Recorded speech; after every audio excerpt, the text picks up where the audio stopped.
Greetings, Minecrafters, and welcome to another Minecraft discussion. My name is Kimberly Quinn, and this is Giovanni. I think you know him from the woods, but now we're hanging out inside in the Zen Den. Our daughter kind of made this, what was used to be one of the girls' old rooms, into this beautiful, simple, feng shui, minimalist room, and we just love it.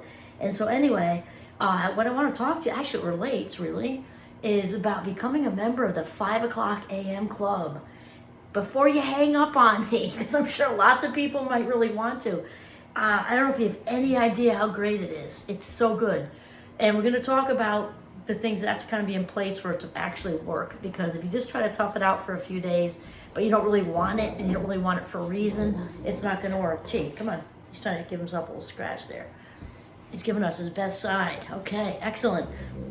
So as we've been talking about, the morning routine is huge for most famous, well-known, successful, however you want to, describe that, people who really are in the groove, in the zone, in the flow. And, I like to describe success. There are so many different ways, right? A lot of times people go straight to money, but that's really not it for me. It's a side effect, though, because you do what you love and the money will follow. That's that old book, and I forget her name right now.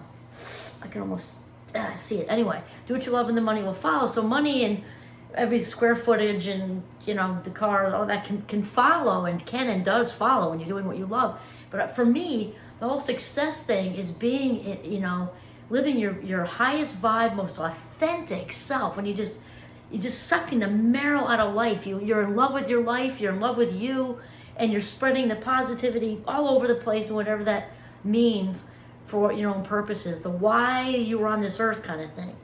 And also when you're in that zone, you're feeling whole and complete, it then becomes very much easier to set boundaries. And for me, that's part of being successful too, is being able to set appropriate boundaries respectfully with not an ounce of guilt, like not even that much.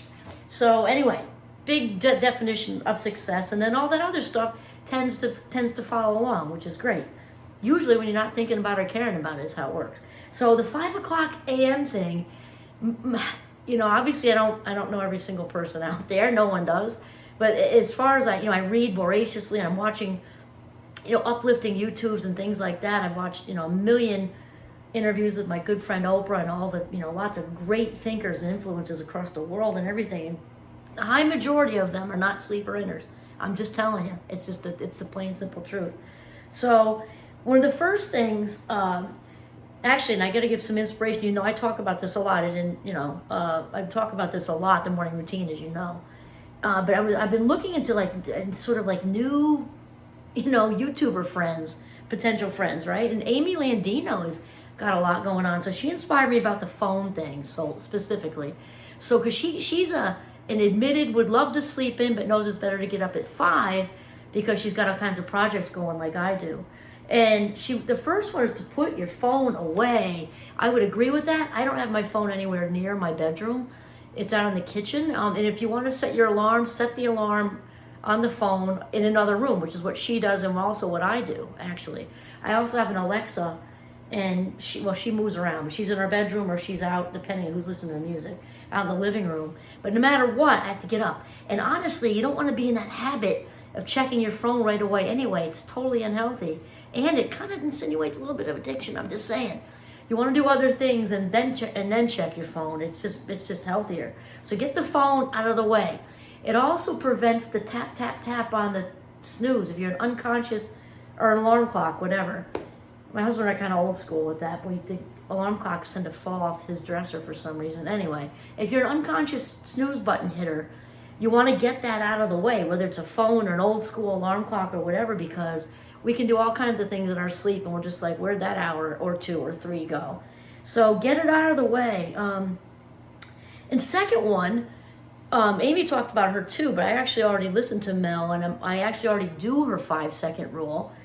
That's how I get out of bed in the morning. That's during the day. Geez, I don't sleep in the day. That's how I get out of bed in the morning too. And so and I have not actually read Mel's book yet. However, I do know the rule from a friend of mine who actually has had conversations with her. So it's 5, 4, 3, 2, 1, launch. 5, 4, 3, 2, 1, launch.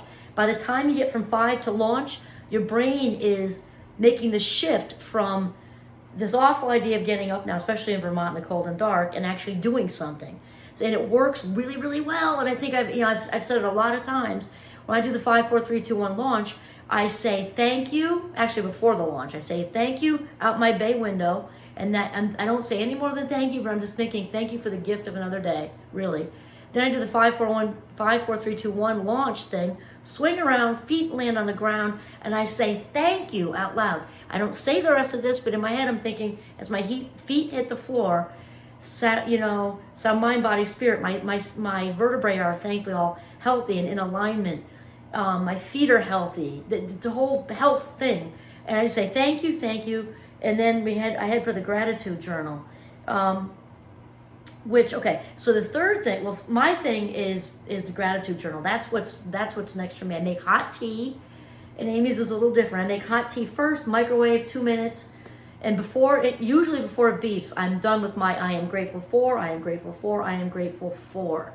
Gotta have those words if the neurons are gonna reprogram for a positive day and prime your day. Got to. So that's the third one. So the first one was put the phone away, so you have the alarm way out of the way. Secondly was the 5-second roar. I call it the launch. It was 5, which is what Mel calls it, I think. 5, 4, 3, 2, 1 launch. And then the third one, for me, is get the caffeine going. Amy was talking about all the self-care stuff and the brushing your teeth and splashing cold water on your face and doing all of that. And that's also good. Other than the teeth thing, I don't do a whole lot of that. Do lotion at night, but whatever works for you. So the tea followed by the gratitude journal is my number 3. Tea and gratitude journal. Just get that thank you. The thankfulness is rolling out of you so fast. And then fourth is for her is caffeine. So after she does the whole self-care thing, then she does caffeine. Again, I guess for me that would be the gratitude journal. Tea and gratitude journal. And then what else is? Oh, I love this. Amy did get me to think about this, I have to say. The rest of it I've already been kind of talking about. She got me to think about the why. Why am I getting up at this ungodly hour when everything in me says don't do it? Especially in northern Vermont. And we're fortunate enough to have a big house that isn't super well insulated. And we heat with wood, and the wood stoves are kind of like in the middle, kind of shaped like a boomerang. So unless you're right by those stoves and it's really cold, you got a fleece on and probably a hat, which is why a lot of videos are hats. So you really got to have a good reason to climb out of that really cozy, warm bed in the winter months, because in this house, it's a little chilly. And so I thought of that when she was talking about this. And you really got to have the why. The me time is huge. I'm thinking, if you're a young mother, I got up early when I was, usually you're up anyway, but I mean, their kids get up early, but then there's 5 o'clock. They're not usually up that early, unless they're like babies, and that's, different.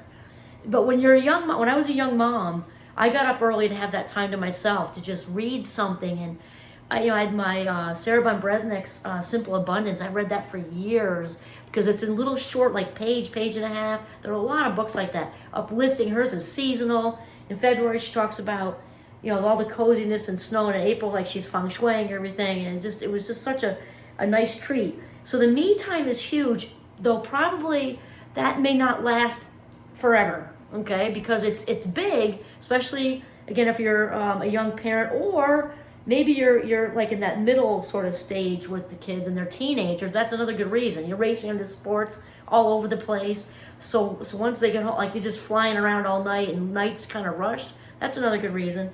But if you ask people, especially like the high rollers, like my good friend Oprah, I love her so much, and then you've got Tony Robbins and Gary Zukov, Eckhart Tolle. You got so many people out there who have morning routines that involve positive affirmations, gratitude definitely, and often something else. So many times people have a real big drive with getting up that early. Maybe you're in your 40s or 50s or early 60s or whatever, and you don't want to be at your full-time job anymore. Doesn't even mean it's terrible. Maybe you're fine there. You're just kind of satisfied or whatever, and now you've got a spark to start your own business or write a book, or I don't know. That is a big motivator. I remember when I was also in the same young mother time, I was also writing books. And so it was the me time was part of it, and the writing was part of it. I could just, it flowed. Once I got that tea in me, I just flowed right out of me. So if you have some kind of creative project going on, that's highly, highly, highly motivating. So you're gonna need a little more than the me time, like I said.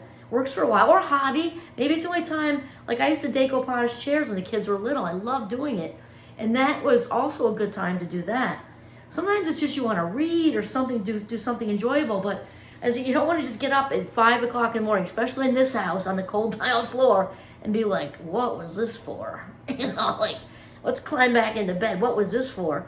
You want it, it's got to be just, you really got some motivation. Also, the journaling is good, and I'm thinking of the morning pages came from, is her name Julia Cameron? She's the author of The Artist's Way, and she's a big fan of the morning pages, because that's like, she's all centered around like the creatives. And if you have any kind of writer's block or whatever it is you're doing, painting or whatever, if you're a little blocked, when you write those morning pages, that is a quick way to get rid of whatever that block, whatever's standing in the way, because it's just, you're coming out of a deep sleep where the limbic system's was just really wide awake, a lot of deep buried thoughts, and it just out it comes. So that's a good idea. Or journaling about going over goals or whatever like that. Good time to do that. And then I added one here. So 6 for me. The 5th one would be all the hobbies and all that stuff, or your passion, to get to do something new with your life. 6 for me is guided meditation. Most famous people, at least that I'm aware of, the high rollers that I listen to and read and watch and all that stuff, have some sort of guided meditation. Joe Dispenza has some really good ones. I love listening to him. And he talks about, in addition to his guided meditations, he does it, if somebody doesn't, walk the talk, I'm like, I have no use. He does walk the talk. And he talks about how he gets up, and he leaves himself a lot more time probably than many of us can do. He leaves himself 2 hours, but he said he doesn't actually use it. It's just like a mental thing. So he has time, and he does other things. But I do a short one. Like 15 minutes is good. And and he talks about how the knowns, because you got to get rid of your thoughts. You got to get rid of all the chatter. And he tells himself the knowns, like the bills and the emails that you have to, and then like the Zoom calls that are lined up for that day. The knowns will all take care of themselves one way or the other. So just to kind of get rid of the chatter, so that we can enter into even if it's 5 minutes. 5 minutes, as my oldest son would say, better than no minutes. So we just let that, so we can enter the area of the unknown, where our really true, whole, complete spiritual being is free to then create. It's very difficult to create with all that flying through our minds. And then, I already said that part. Okay. To examine the drives, that would be the 7th one, is to examine your drive. I already said that. So maybe it kind of overlaps a little bit. To see, figure out what the passion is going on with you, because to know that why is really, really important. Like I said, when I was writing a book, I'm writing another one now. That is where I get most of my writing done, is in the morning, because I'm off doing everything at Champlain, and which I love. I'm happy teaching, I'm happy doing the well-being stuff. And that said, when I get home, I'm cognitively done. I'm very high energy, so I can enjoy my husband and maybe answer a few emails, because that's easy, But to actually get creative and come up with a chapter at that hour is not going to happen. So that's why I do it in the morning. And then just realize why you were so motivated to get up at this hour, because it's got to be reinforcing. You've got to really sort of be looking forward to it. And if you can, go to bed earlier, because you're going to get that time back. But the thing is, you got the time when there's a peaceful household. Whether you're, again, a parent of little kids, a parent of teenagers, or you're empty nesters. My husband and I are very recent empty nesters, so it's not like it's loud here. It's just so peaceful and amazing. And then there's such a feeling of satisfaction when you head off to wherever you work or whatever, that, wow, I got some shit done. You know what I mean? Like, I'm that much closer to publishing my book. Or if you're ready to go on a venture to create your own business, start your own business, and you're that much closer each time, where you can say see you later to what you're doing now. Yay! It's just so reinforcing. So that's really it. Join the 5 a.m. club, because I'm telling you, the 5 a.m.ers are the high rollers, authentic, happy, and living on their highest vibe disc, living their best lives. This is Kimberly Quinn signing off from the beautiful Northern Vermont, in my Zen den, have a mindful day.